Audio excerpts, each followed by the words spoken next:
स्वागत है आपका न्यूज एक्सप्रेस में, जहां हम लाते हैं बिहार की हर बड़ी और भरोसेमंद खबर, वो भी सिर्फ 20 मिनट में। खबरों से पहले आप कमेंट में जरूर लिखिए कि आप बिहार के किस जिले और किस गांव से हमें देख रहे हैं, और साथ ही बताइए कि आपके इलाके की सबसे बड़ी समस्या क्या है।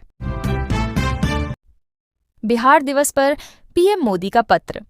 नीतीश कुमार के सुशासन मॉडल की तारीफ बिहार दिवस के मौके पर प्रधानमंत्री नरेंद्र मोदी ने मुख्यमंत्री नीतीश कुमार को पत्र लिखकर बधाई दी और उनके नेतृत्व की सराहना की। उन्होंने लिखा कि बिहार वासियों ने मेहनत, ईमानदारी और प्रतिभा से देश दुनिया में अलग पहचान बनाई है। समाज सेवा, उद्योग, शिक्षा, कला और संगीत, हर क्षेत्र में बिहार का योगदान अतुलनीय है। नीतीश कुमार की चर्चा करते हुए प्रधानमंत्री ने कहा कि सुशासन और सभी वर्गों के कल्याण के प्रति उनकी प्रतिबद्धता ने राज्य में विश्वास और स्थिरता की नई धारा शुरू की है। उन्होंने लिखा कि बिहार का सफर भारत की यात्रा का प्रतिबिंब है, जिसमें निरंतरता, परिवर्तन और आशा साथ साथ चल रहे हैं। मोदी ने यह भी कहा कि उनकी सरकार ने पिछले 1 दशक में इंफ्रास्ट्रक्चर, कनेक्टिविटी और समावेशी विकास पर फोकस किया है। इससे बिहार की विकास यात्रा को नई ऊर्जा मिली है।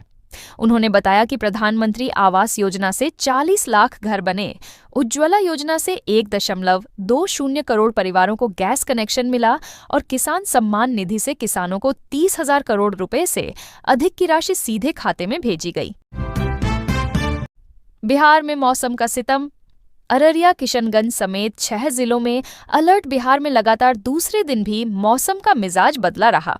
पटना सहित कई जिलों में मेघ गर्जन और छिटपुट वर्षा हुई। शनिवार को बेतिया, बगहा और मुजफ्फरपुर में तेज हवा और बारिश दर्ज की गई।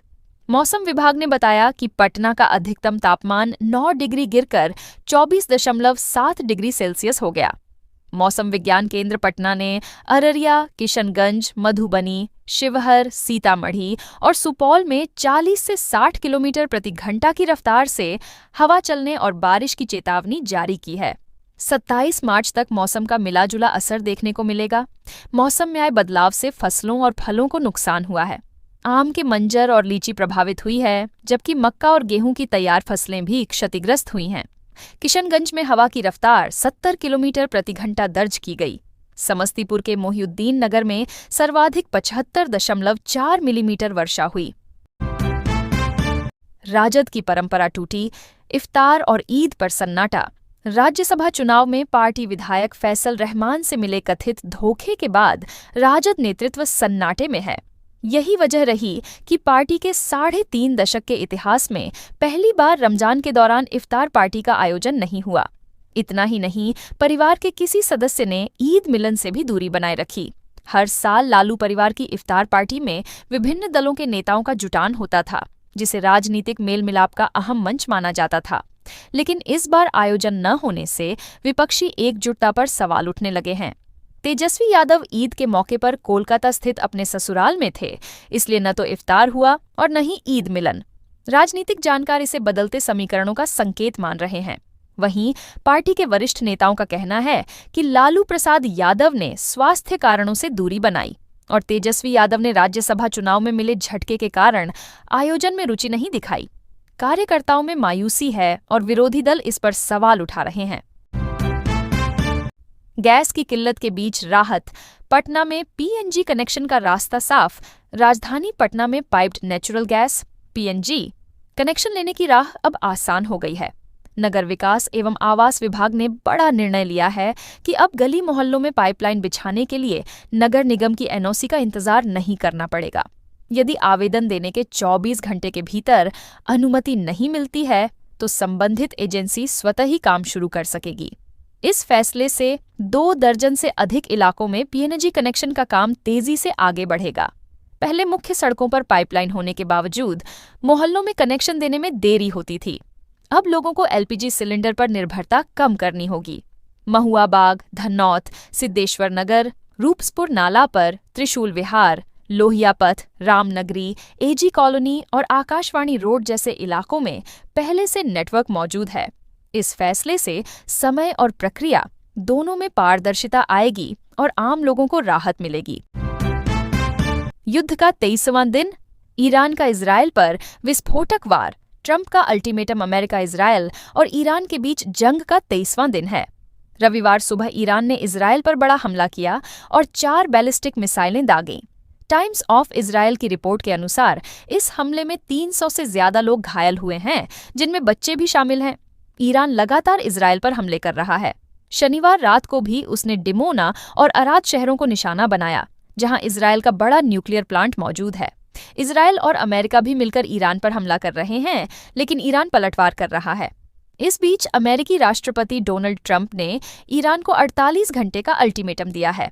उन्होंने कहा कि अगर ईरान ने स्ट्रेट ऑफ हॉर्मुज नहीं खोला तो अमेरिका उसके पावर प्लांट पर हमला करेगा। ट्रंप ने चेतावनी दी कि सबसे बड़े प्लांट पर हमला कर शुरुआत की जाएगी। ईरान ने पलटवार करते हुए कहा कि अगर उसके पावर प्लांट को निशाना बनाया गया तो वह मिडिल ईस्ट में अमेरिका और इजरायल से जुड़े सभी ऊर्जा ढांचों पर हमला करेगा। हालात बेहद गंभीर हो चुके हैं और युद्ध का असर वैश्विक ऊर्जा बाजार पर भी पड़ रहा है। पश्चिम एशिया संकट के बीच पीएम मोदी की हाई लेवल मीटिंग, ऊर्जा और आपूर्ति पर चर्चा। पश्चिम एशिया में जारी संघर्ष और उसके असर को देखते हुए प्रधानमंत्री नरेंद्र मोदी ने रविवार शाम उच्च स्तरीय बैठक की अध्यक्षता की। बैठक में पेट्रोलियम, बिजली और उर्वरक क्षेत्रों की समीक्षा की गई। सूत्रों के अनुसार सरकार का मुख्य उद्देश्य देश में तेल, गैस और खाद जैसी जरूरी चीजों की आपूर्ति को निर्बाध बनाए रखना है। प्रधानमंत्री ने कहा कि वैश्विक घटनाक्रमों की निरंतर निगरानी करना और उपभोक्ताओं व उद्योगों के हितों की रक्षा करना सरकार का केंद्र बिंदु है। उन्होंने पहले भी कहा था कि पश्चिम एशिया का युद्ध दुनिया भर में ऊर्जा संकट पैदा कर रहा है और इससे निपटने के लिए शांति, धैर्य और जन जागरूकता जरूरी है। संघर्ष शुरू होने के बाद से PM Modi Saudi Arab, UAE, Qatar, Bahrain, Kuwait, Jordan, France, Malaysia, Israel और ईरान के नेताओं से बात कर चुके हैं। ईरान ने हॉर्मुज स्ट्रेट पर नियंत्रण कर जहाजों की आवाजाही सीमित कर दी है, जबकि यह मार्ग दुनिया की 20% ऊर्जा का परिवहन करता है। यही वजह है कि भारत सरकार सक्रिय कदम उठा रही है। देश भर में मौसम का अलर्ट, 19 राज्यों में आंधी बारिश की चेतावनी। भारतीय मौसम विज्ञान विभाग ने देश के कई हिस्सों में गरज चमक, बारिश, बिजली गिरने, तेज हवाओं और ओलावृष्टि की संभावना जताते हुए व्यापक अलर्ट जारी किया है। पश्चिमी विक्षोभ और चक्रवाती सिस्टम के कारण मौसम में बड़ा बदलाव आया है। पूर्वोत्तर राज्यों मणिपुर, मिजोरम और त्रिपुरा में भारी बारिश की संभावना है। असम, मेघालय और अरुणाचल प्रदेश में 24 मार्च के आसपास अलग अलग जगहों पर भारी बारिश हो सकती है। पश्चिम बंगाल और सिक्किम में 21 से 24 मार्च तक व्यापक बारिश होगी।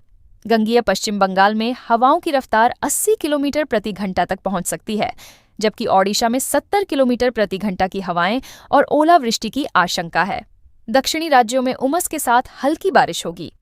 तटीय आंध्र प्रदेश, तेलंगाना और उत्तर आंतरिक कर्नाटक में 21 से 24 मार्च तक गरज चमक के साथ बारिश की संभावना है। हिमाचल और उत्तराखंड में 23 मार्च को हल्की से मध्यम बारिश और बर्फबारी का अलर्ट है। आईएमडी ने लोगों को सतर्क रहने और तेज हवाओं में बाहर न निकलने की सलाह दी है। कहलगांव और पीरपैंती में गरजेगा बुलडोजर।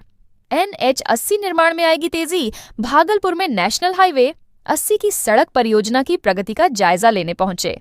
मुख्य अभियंता संजय भारती ने कहा कि परियोजना का केवल 10 से 12% काम बाकी है। यदि एजेंसी तेजी से काम करे तो सड़क 1 से 1.5 महीने में तैयार हो सकती है। उन्होंने बताया कि कहलगांव और पीरपैंती क्षेत्रों में अतिक्रमण के कारण निर्माण कार्य बाधित हो रहा है। इसको लेकर सीओ से बातचीत की गई है और 24 मार्च को अतिक्रमण हटाने की कार्रवाई की जाएगी। इसके बाद निर्माण कार्य सुचारू रूप से पूरा किया जा सकेगा। बारिश के कारण निरीक्षण नहीं हो सका, लेकिन अधिकारियों को बुलाकर प्रगति की समीक्षा की गई।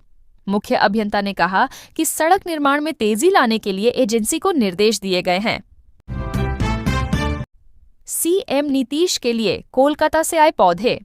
आरा में दिखेगा ग्रीन कॉरिडोर। भोजपुर जिले में मुख्यमंत्री नीतीश कुमार की 25 मार्च को प्रस्तावित समृद्धि यात्रा को ऐतिहासिक बनाने के लिए प्रशासन ने विशेष तैयारियां की हैं। पश्चिम बंगाल के कोलकाता से 5 ट्रकों में हजारों आकर्षक शो प्लांट मंगाए गए हैं। बाजार समिति प्रांगण से लेकर 0 माइल गोलंबर तक सजावटी पौधे लगाए जा रहे हैं। ये पौधे 2 से 15 फीट तक लंबे हैं और लगाने के बाद तुरंत हरियाली से लहलहाने लगते हैं। प्रांगण के चारों ओर रंग रोगन का काम भी अंतिम चरण में है। मुख्यमंत्री के आगमन को देखते हुए सुरक्षा व्यवस्था खड़ी कर दी गई है। वाहनों के प्रवेश पर रोक है और मजिस्ट्रेट व पुलिस बल तैनात हैं। डीएम तनय सुल्तानिया और डीडीसी गुंजन सिंह लगातार तैयारियों की मॉनिटरिंग कर रहे हैं। जीविका मार्ट को भी सजाया जा रहा है ताकि यह यात्रा जिले के लिए यादगार बन सके। प्यार की आवाज, इंटरनेट का सहारा। बदल रही है शादी की परंपरा। बदलते दौर में प्रेम विवाह का चलन तेजी से बढ़ रहा है। जाति, धर्म और समाज की परंपरागत सीमाओं को तोड़ते हुए कई प्रेमी युगल अपनी पसंद से शादी कर रहे हैं। मलयपुर और बरहट थाना क्षेत्र में दर्जनों मामले सामने आए हैं, जहां युवाओं ने अंतर्जातीय विवाह किया है। कई जोड़े घर से भागकर कानूनी प्रक्रिया पूरी कर विवाह बंधन में बंधे और अब दाम्पत्य जीवन जी रहे हैं। इंटरनेट मीडिया उनके लिए सुरक्षा का माध्यम बन रहा है। शादी के बाद कई जोड़े वीडियो जारी कर अपनी सुरक्षा की मांग करते हैं। हालांकि वीडियो वायरल होने के बाद कई बार परिवारों के बीच विवाद और तनाव भी बढ़ जाता है। कुछ मामलों में यह हिंसक रूप भी ले लेता है। पिछले 20 से 25 वर्षों में युवाओं की सोच में बड़ा बदलाव आया है। अब वे अपने जीवन साथी का चयन खुद करना चाहते हैं और रिश्ते में प्यार, समझ और समानता को प्राथमिकता देते हैं।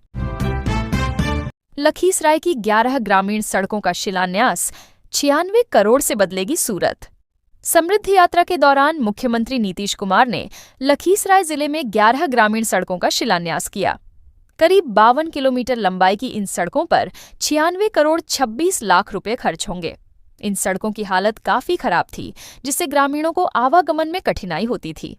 मुख्यमंत्री ने जिन सड़कों का शिलान्यास किया, उनमें से 8 सूर्यगढ़ा विधानसभा क्षेत्र में हैं।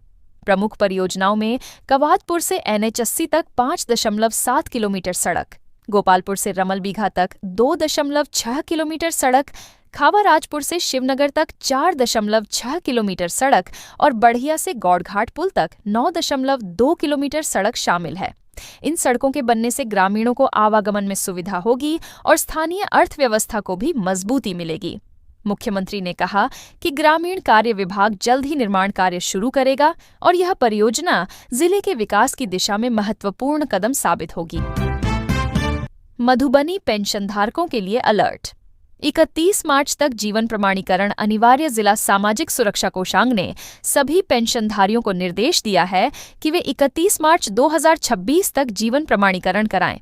यदि निर्धारित समय सीमा तक यह प्रक्रिया पूरी नहीं होती है तो पेंशन राशि का भुगतान रोक दिया जाएगा। जिले में कुल 6,14,529 पेंशनधारियों में से अब तक 4,35,000 यानी 71% का प्रमाणीकरण हो चुका है, लेकिन 1,81,000 लाभार्थियों का प्रमाणीकरण अब भी बाकी है। प्रशासन ने अपील की है कि सभी लाभार्थी जल्द से जल्द प्रक्रिया पूरी करें। पेंशनधारी अपने नजदीकी कॉमन सर्विस सेंटर पर जाकर निःशुल्क प्रमाणीकरण करा सकते हैं। जिनका फिंगरप्रिंट काम नहीं करता, उनके लिए आइरिस स्कैन की सुविधा उपलब्ध है। आधार से जुड़ी समस्या होने पर नजदीकी आधार केंद्र पर अपडेट कराना जरूरी होगा। प्रशासन ने कहा कि यह प्रक्रिया पेंशन भुगतान की निरंतरता और पारदर्शिता बनाए रखने के लिए आवश्यक है। पश्चिमी चंपारण में महिलाओं को मिला सहारा, 58,000 खातों में राशि। मुख्यमंत्री महिला रोजगार योजना के तहत पश्चिमी चंपारण जिले की 58,000 जीविका दीदियों के खाते में 10-10 हजार रुपये की प्रोत्साहन राशि भेजी गई है। कुल 62,000 से अधिक महिलाओं ने निबंधन कराया था। योजना में पारदर्शिता लाने के लिए अब लाभुकों को मोबाइल ऐप से जोड़ा जा रहा है। अब तक 19,000 महिलाएं ऐप पर पंजीकृत हो चुकी हैं और बाकी को भी जल्द जोड़ा जाएगा। प्रखंड परियोजना प्रबंधक रितेश किशोर सहाय ने बताया कि समूह बैठकों में उनकी उपस्थिति और भागीदारी का डेटा संकलित किया जा रहा है। संकुल स्तर पर महिलाओं को स्वरोजगार शुरू करने के लिए प्रशिक्षण दिया जा रहा है। जिन महिलाओं को पहली किस्त मिल चुकी है, उन्हें दूसरी किस्त प्राप्त करने की प्रक्रिया और छोटे व्यवसायों के प्रबंधन के गुर सिखाए जा रहे हैं। योजना का मकसद महिलाओं को उद्यमी बनाकर समाज की मुख्य धारा से जोड़ना है। यूपी में दूध की धार, 3.50 लाख महिलाएं बनी आत्मनिर्भर। उत्तर प्रदेश में ग्रामीण महिलाएं दुग्ध व्यवसाय के जरिए आत्मनिर्भरता की मिसाल पेश कर रही हैं। राज्य ग्रामीण आजीविका मिशन की पहल से करीब 3.5 लाख महिलाएं आर्थिक रूप से सशक्त बनी हैं। दुग्ध संग्रहण और उससे जुड़े कार्यों ने रोजगार बढ़ाया है और महिलाओं को प्रशिक्षण, वित्तीय सहायता व बाजार से जोड़कर उनकी आय स्थिर की है। मिल्क वैल्यू चेन विकसित होने से उन्हें बेहतर मूल्य और नियमित भुगतान मिल रहा है। मुख्यमंत्री योगी आदित्यनाथ ने महिलाओं को नीतियों के केंद्र में रखा है। यही कारण है कि प्रदेश में लगातार नई योजनाएं लागू हो रही हैं और महिलाएं विकास की मुख्यधारा में तेजी से आगे बढ़ रही हैं।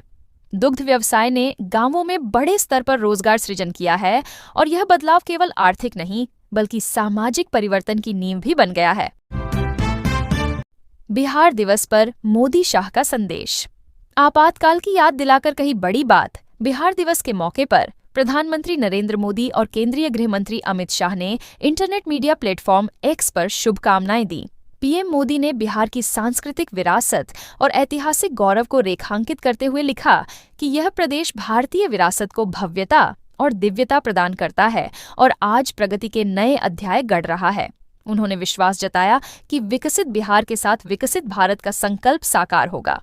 गृह मंत्री अमित शाह ने बिहार को सामाजिक न्याय और बौद्धिक चेतना की भूमि बताया। उन्होंने नालंदा और विक्रमशिला विश्वविद्यालय जैसी ऐतिहासिक शिक्षण परंपराओं का उल्लेख कर बिहार की बौद्धिक विरासत को राष्ट्रीय पहचान से जोड़ा। स्वतंत्रता संग्राम और आपातकाल का जिक्र करते हुए उन्होंने बिहार की राजनीतिक जागरूकता और संघर्षशीलता को लोकतांत्रिक मूल्यों की मजबूती से जोड़ा। राजनीतिक जानकार मानते हैं कि यह संदेश भाजपा के सामाजिक विस्तार और भावनात्मक जुड़ाव की रणनीति का हिस्सा है। सोलर ड्रायर से फसल बर्बादी पर लगाम। किसानों को मिलेगा 1.40 लाख अनुदान।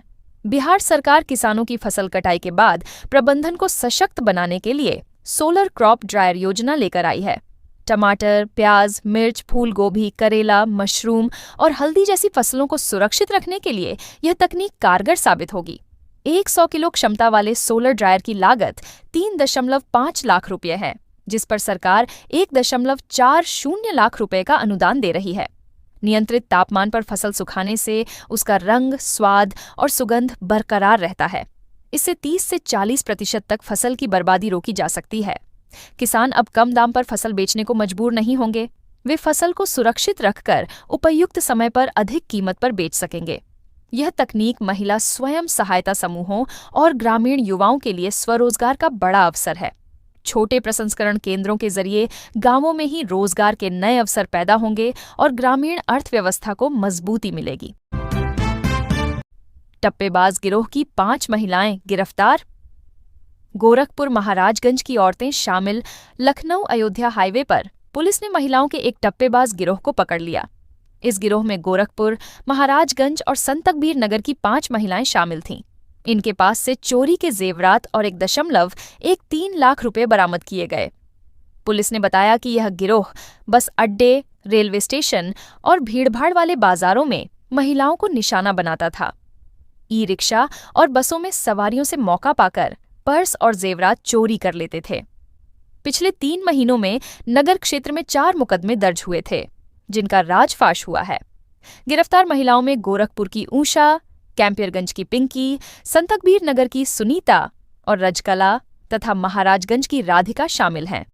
पुलिस अब इनके नेटवर्क और अन्य वारदातों की जांच कर रही है।